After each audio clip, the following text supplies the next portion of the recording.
एक और ऐलान किया जो कि एक चैलेंज था, एक साजिश थी। कहने लगा, अब चूंकि तूने मुझे गुमराह किया है इसलिए मैं भी कसम खाता हूं। कुल वीरान थी, न इंसान, न शहर, न आबादियां, सिर्फ एक ही मखलूक यहां आबाद थी, वो थे जिन्नात। जिन्नात के कबीले जमीन के कोने कोने में फैले हुए थे, मगर उनके दरमियान हमेशा लड़ाइयां, झगड़े, फसाद और खूंरेजी जारी रहती थी। पूरी जमीन मैदान जंग बन चुकी थी। ये मंजर अल्लाह रब्बुल इज्जत की बारगाह में पेश हुआ तो अल्लाह ताला ने फैसला फरमाया, जमीन को इस फसाद से पाक कर दिया जाए। फरिश्तों को हुक्म दिया गया, वो बड़े बड़े लश्करों की सूरत में जमीन पर उतरने लगे और जिन्नात पर जबरदस्त हमला कर दिया। जिन्नात ने मुकाबला करने की कोशिश तो की, मगर अल्लाह के हुक्म के सामने वो बेबस हो चुके थे। इस हमले में बेशुमार जिन्नात हलाक हुए और जो बच गए वो पहाड़ों, जंगलों और दूर दराज जजीरों में छुप गए। इन्हीं जिन्नात में एक निहायत ही नेक और इबादत गुजार जिन था जिसका नाम था अज़ाज़ील। अज़ाज़ील बाकी जिन्नों से मुख्तलिफ था। वो फसाद से बिल्कुल अलग रहता और दिन रात इबादत करता रहता था। जब फरिश्ते जिन्नात के खिलाफ लड़ने आए तो अज़ाज़ील ने खुलकर फरिश्तों का साथ दिया। फरिश्ते उसकी इबादत और इखलास से बहुत इम्प्रेस हुए। जब जंग खत्म हुई तो वो उसे अपने साथ आसमानों पर ले गए। अब अज़ाज़ील फरिश्तों की महफिलों में रहने लगा। वक्त के साथ साथ उसका इल्म और इबादत में मकाम बढ़ता चला गया, हत्ता कि अल्लाह ताला के यहाँ उसका दर्जा बहुत बुलंद हो गया। मगर इसी दौरान उसके दिल में एक खामोश ख्वाहिश ने जगह बनाना शुरू की, काश जमीन की खिलाफत मुझे अता हो जाए। वक्त गुजरता जा रहा था। फिर एक दिन अल्लाह रब्बुल इज्जत की तरफ से एक ऐलान हुआ, एक ऐसा ऐलान जो सब कुछ बदल देने वाला था।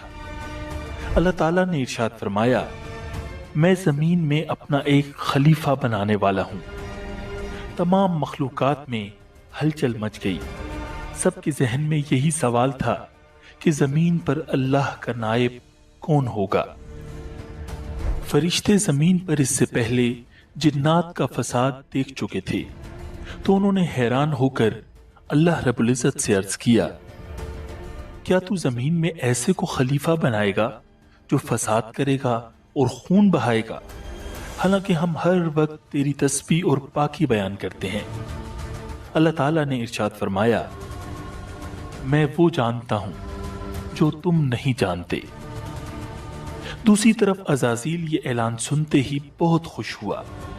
वो बहुत कॉन्फिडेंट था कि अल्लाह के यहाँ उसका जो मकाम है, इसलिए अब इस जमीन की खिलाफत तो उसे ही मिलने वाली है। लेकिन फिर एक ऐसा वाकया हुआ जिसने सबको हैरान कर दिया। अल्लाह ताला ने हजरत इस्राईल अलैहिस्सलाम को हुक्म दिया कि वो जमीन के मुख्तलिफ इलाकों से मिट्टी जमा करें।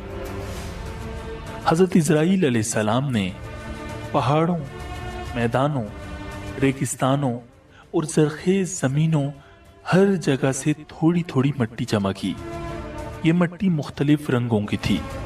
किसी जगह की मिट्टी नरम थी और किसी की सख्त। इस मिट्टी से अब अल्लाह ताला ने एक नई मखलूक तख्लीक फरमाना शुरू की, इंसान।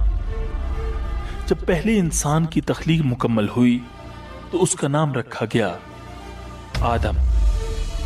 फिर अल्लाह ताला ने उनमें रूह फूंकी और यूं इंसानियत की इब्तिदा हो गई। अब तमाम मखलूकात की नजरें हजरत आदम अलैहिस्सलाम पर थी कि उनमें क्या खास बात है, वो कैसे सबसे डिफरेंट हैं। अब अल्लाह रब्बुल इज्जत ने हजरत आदम अलैहिस्सलाम को खास इल्म अता करना शुरू किया, ऐसा इल्म जो इससे पहले किसी को भी नहीं दिया गया था, ना फरिश्तों को, ना जिन्नात को। अब इस इल्म से मुताल्लिक इम्तिहान लेने की बारी थी। अल्लाह ताला की तरफ से फरिश्तों और हजरत आदम अलैहिस्सलाम का इम्तिहान लिया गया فرشتے کسی سوال کا جواب نہ دے سکے، جبکہ حضرت آدم علیہ السلام نے تمام سوالوں کے ٹھیک ٹھیک جواب دے دیے۔ اب فرشتوں پر بالکل واضح ہو گیا کہ انسان ان سے بہت سپیریئر ہے۔ انہوں نے اللہ رب العزت کے حضور عرض کیا، یا اللہ، ہم صرف اتنا ہی جانتے ہیں جتنا تو نے ہمیں سکھایا، بے شک تو ہی علم والا، حکمت والا ہے۔ اور پھر وہ دن آ گیا جب زمین کی خلافت کا فیصلہ کیا جانا تھا۔ مجلس میں تمام فرشتے اور عزازیل بھی موجود تھا۔ عزازیل کے دل میں انسان کے خلاف حسد کی چنگاری بھڑک رہی تھی، مگر اسے اپنی عبادت پر بہت ناز تھا، اور وہ سوچ رہا تھا کہ آدم تو بیچارہ مٹی سے بنا ہے اور میں آگ سے بنا ہوں، میں ہی یقیناً اللہ کے نزدیک افضل ہوں، خلافت تو مجھے ہی ملے گی۔ اور پھر اللہ تعالیٰ نے اپنا فیصلہ سنا دیا کہ زمین پر اس کا خلیفہ انسان ہوگا۔ عزازیل پر یہ خبر بجلی بن کر گری، وہ شوق میں چلا گیا، اس کی آنکھیں غم اور غصے کی وجہ سے سرخ ہو رہی تھیں۔ اب اللہ رب العزت نے تمام فرشتوں اور عزازیل کو حکم دیا، آدم کو سجدہ کرو۔ اللہ رب العزت کے اس حکم کے ساتھ ہی تمام فرشتے فوراً سجدے میں گر گئے، سوائے عزازیل کے۔ کسی کی مجال نہ تھی کہ اللہ کے حکم کا انکار کرے، مگر وہ بدبخت گردن اکڑائے غصے اور تکبر کے ساتھ کھڑا ہوا تھا۔ دربار خداوندی میں سناٹا چھایا ہوا تھا۔ اللہ تعالیٰ نے پوچھا، تجھے کس چیز نے روکا کہ تو سجدہ نہ کرے جب میں نے تجھے حکم دیا؟ ابلیس نے تکبر سے جواب دیا، میں اس سے بہتر ہوں، تو نے مجھے آگ سے پیدا کیا اور اسے مٹی سے۔ اللہ رب العزت نے نہایت جلال سے فرمایا، نکل جا یہاں سے، تجھے یہ حق نہیں کہ یہاں تکبر کرے، یقیناً تو ذلیلوں میں سے ہے۔ اب وہ عزازیل ابلیس بن چکا تھا، مردود اور شیطان، مگر بجائے شرمندہ ہونے یا توبہ کرنے کے، اس نے اللہ تعالیٰ سے ایک حیران کن درخواست کی، مجھے قیامت تک مہلت دے دے، جس دن انسانوں کو قبروں سے اٹھایا جائے گا۔ اللہ رب العزت نے فرمایا، جا، تجھے مہلت دی گئی۔